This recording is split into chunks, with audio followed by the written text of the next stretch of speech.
سورہ آل عمران آیت نمبر 165۔ نحمدہ ونصلی علی رسولہ الکریم، اما بعد فاعوذ باللہ من الشیطان الرجیم، بسم اللہ الرحمن الرحیم۔ اولما اصابتکم مصیبۃ قد اصبتم مثلیہا قلتم انا ھذا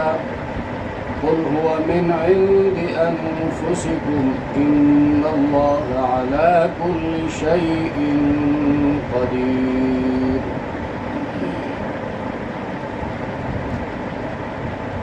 آل عمران آیت نمبر 165 کا لفظی ترجمہ۔ اولما، اوا یہ حمزہ جو ہے استفہام کے لیے آتا ہے، اور واو عاطفہ ہے، یعنی یہاں واو کے بعد آنے والا جملہ گزشتہ جملے کے اوپر عطف ہے۔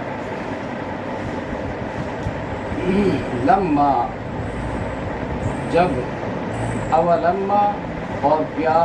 جب، اصابتکم اصابتن مصدر ہے، اسے ماضی واحد مؤنث غائب کا صیغہ ہے، کم ضمیر ہے جمع مذکر حاضر کی، مصیبتن کوئی مصیبت، اصابتکم مصیبتن تم ہے پہنچی کوئی مصیبت، قد یہ حرف تحقیق ہے بے شک، اصبتم تم پہنچا چکے، مثلیہا مثلائی تصنیع کا صیغہ ہے، دو پر دلالت کرتا ہے، اس کا واحد مثلو ہے، اور مثلائی اصل میں مثلائی می تھا، مثلائی می، نون تصنیع کا اضافت کے وقت رفع ہوتا ہے۔ ہاں ضمیر واحد مؤنث جو راجع ہے اوپر مصیبت کی طرف، وہ لفظ مصیبت ہے مصیبتن، ویسی اس کا ترجمہ ہوگا مثلیہا، ویسی یا مانند یا دوچند، قل تم نے کہا، انا ھذا، انا معنی کیسے کیوں کر، ھذا اس میں اشارہ قریب کے لیے آتا ہے، ھذا معنی یہ، یعنی بطور حیرت اور تعجب کے تم کہنے لگے کہ یہ ہزیمت ہم پر کیسے آئی، کل پیغمبر سے اللہ فرماتا ہے کہہ دیجئے ہوا وہ جو ہے، یعنی یہ ہزیمت شکست، من عند انفسکم تمہاری اپنی طرف سے ہے، تمہاری جانوں کی طرف سے ہے، ان اللہ بے شک اللہ تبارک و تعالی علی کل شیء ان ہر چیز پر، قدیر قدیر فاعل کے وزن پر صفت مشبہ ہے، قادر ہے قدرت والا ہے۔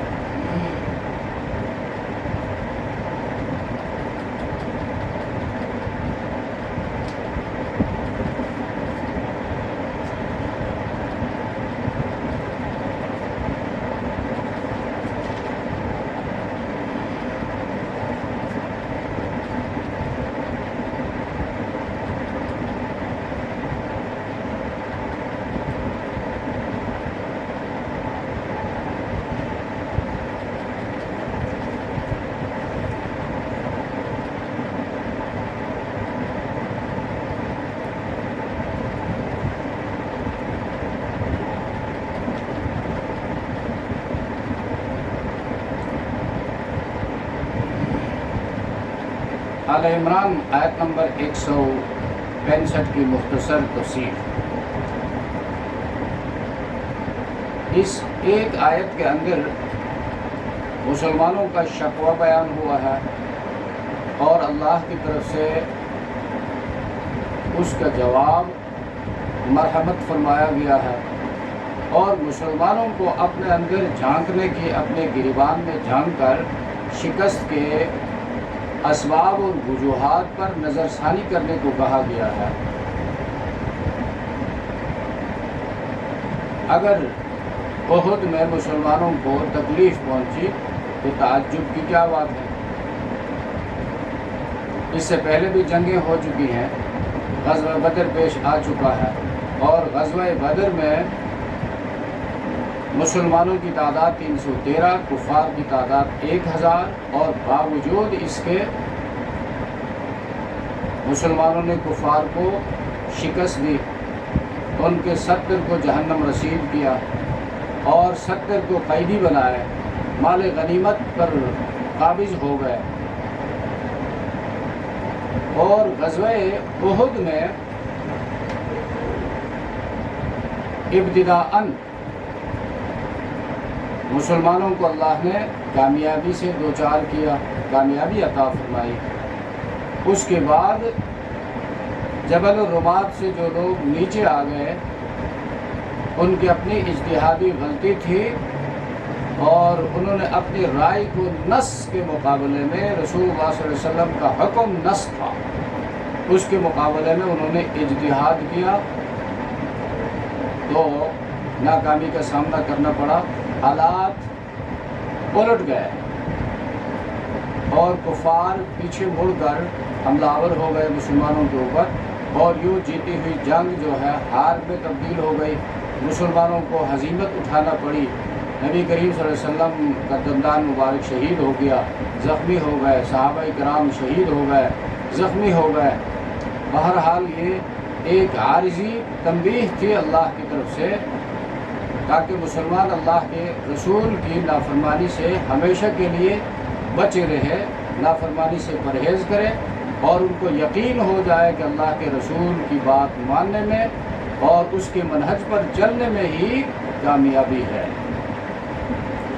تو یہاں بھی پہلے سے احد کا واقعہ چل رہا ہے، درمیان میں ان خطا کاروں کے معافی کا ذکر ہوا، ان سے خطا ہو گئی لیکن اللہ نے ان کو معاف بھی کر دیا، اور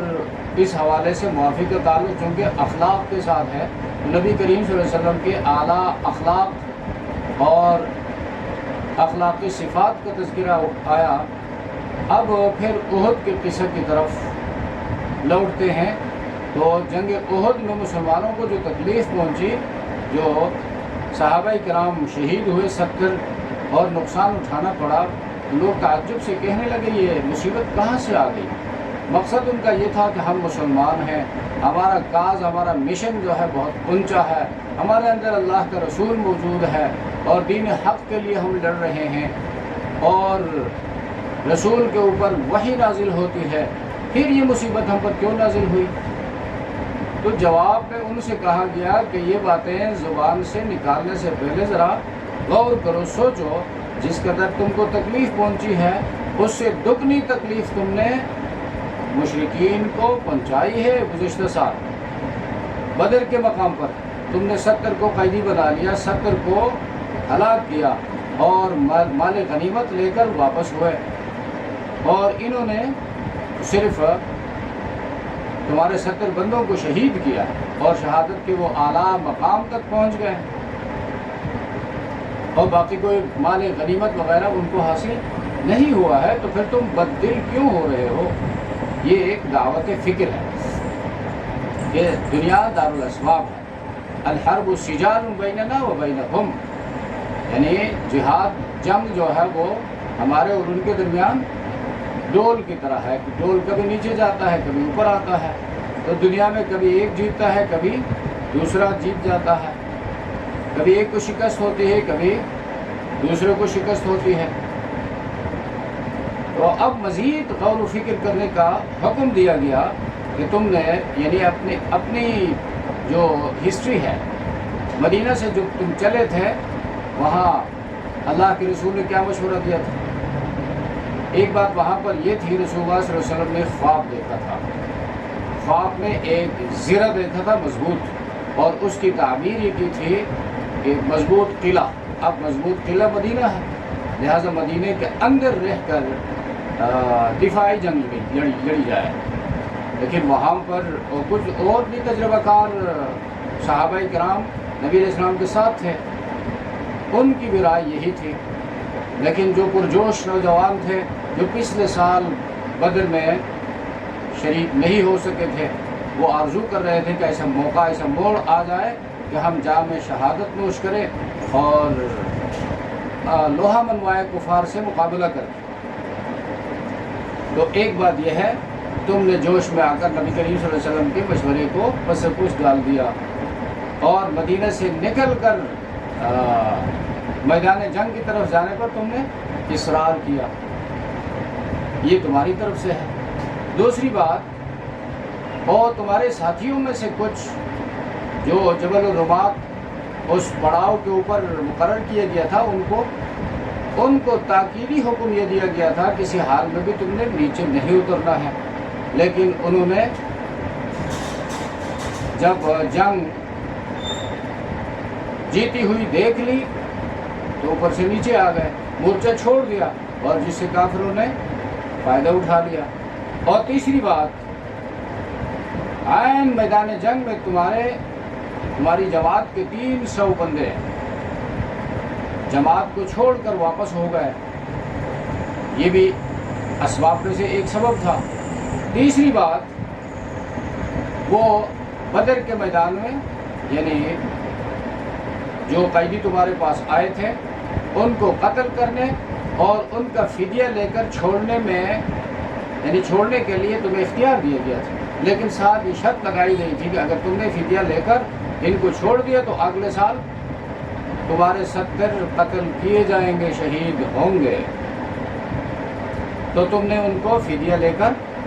چھوڑ دیا۔ تو اور پانچویں بات، تم شہادت کی آرزو کر رہے تھے، اور ظاہر بات ہے شہادت کی آرزو جو ہے بغیر سخت مقابلے کے ہو نہیں سکتا، بندہ زخمی نہ ہو جائے اور شہید ہو جائے، یہ ہو نہیں سکتا۔ اس لیے اس سختی کے ساتھ سامنا کرنا پڑا۔ ان آیات میں یہ ساری باتیں بتائی گئی ہیں، اور سبق اس میں یہ ہے کہ جب بھی کوئی ناکامی آ جائے فرد کو یا جماعت کو، تو اسے اپنے اندر جھانک کر اسباب کو معلوم کرنا چاہیے، باوجود اس کے ہم لوگ کیا کرتے ہیں، دوسروں کو